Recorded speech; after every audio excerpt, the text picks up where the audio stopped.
એક video viral થયો છે જેમાં એક પિતા તેમની દીકરી પાછી આપવા માટે વાત કહી રહ્યા છે અને કહી રહ્યા છે કે તમે મારી દીકરી પાછી આપો। તો પહેલા આપણે વિડીયો જોઈ લઈએ, ત્યારબાદ સમગ્ર ઘટનાની વાત કરીએ।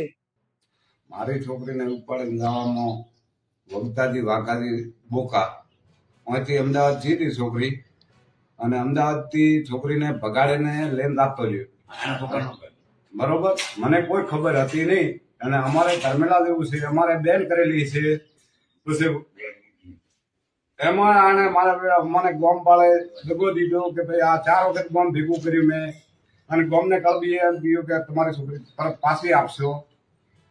તો પાછી આપતો હજી સુધી મને કોઈ નિર્ણય મળ્યો નથી, અને પટેલ સમાજને બધી આલમને હાથ જોડીને વિનંતી કરું છું કે મારી છોકરી મને પાછી અપાવો।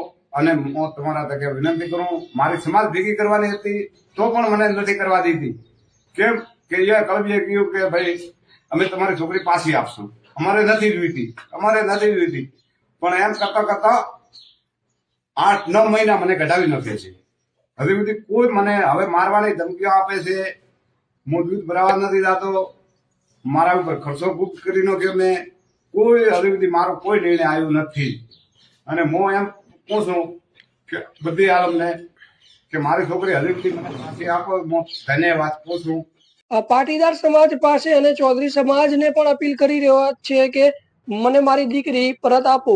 હવે જોવાનું એ રહેશે કે શું જે ચૌધરી સમાજ રબારી સમાજ પાસે દીકરી માંગી રહ્યો હતો એ ચૌધરી કે પરત લાવી આપવામાં મદદ કરશે। ચૌધરી સમાજના આગેવાનો શું પ્રજાપતિ સમાજની દીકરીને પાછી લાવશે, એ પ્રશ્નો હવે ઉભા થયા છે।